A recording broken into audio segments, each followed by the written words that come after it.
ఆ నిర్ణయం ఏంటంటే నేను ప్రస్తుతం కిసాన్ పరివార్ సంస్థకి సీఈఓగా ఉన్నా. ఈ క్షణం నుంచి కిసాన్ పరివార్ సంస్థ సీఈఓగా నేను రాజీనామా చేస్తా ఉన్నా. ఈ క్షణం నుంచి నేను కిసాన్ పరివార్ సీఈఓగా రాజీనామా చేస్తా ఉన్నా. ఈ క్షణం నుంచి 24 గంటలు బై 7 నేను పరిపూర్ణంగా ప్రజాక్షేత్రంలోనే ఉంటా.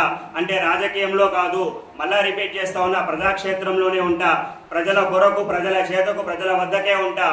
ఇంకా ఏమైనా డౌట్ వస్తే ఈ కేవలం నేను కిసాన్ పరివార్ లిమిటెడ్గా ఏవైతే పదవులలో ఉన్నానో వాటికి రాజీనామా చేస్తాను. కానీ మళ్ళొక్క డౌట్ రావచ్చు, మీకు నాకు భూపాల్ నాయక్కి ఏమైనా సంబంధాలు చెడిపోయినావా అని.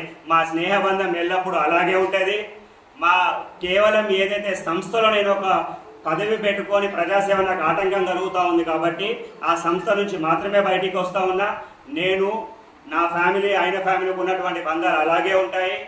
అదేవిధంగా భూపాల్ నాయక్కి నాకు ఉన్న స్నేహబంధం ఎప్పుడు వరకు అప్పుడు వరకు పోతూనే ఉంటుంది. గత సంవత్సర కాలంగా ఒంటరిగానే పోరాటం చేస్తూ ఉన్నా.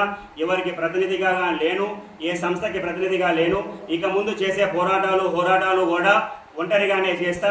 డిఎస్ఎఫ్ఐ ఆధ్వర్యంలో ఈ యొక్క సంస్థనే ముందుకు తీసుకుపోయి పరిపూర్ణంగా డిఎస్ఎఫ్ఐ దేశవ్యాప్తంగా ఏ విధంగా ముందుకు తీసుకుపోవాలనే కార్యాచరణతో ముందుకు పోతాం తప్ప ఒక సంస్థలకు కానివ్వండి, ఒక వ్యక్తులకి కానివ్వండి, ఏ పార్టీలకి కానివ్వండి ఇప్పటికైతే మేము ప్రతినిధిగా ఉండబోము.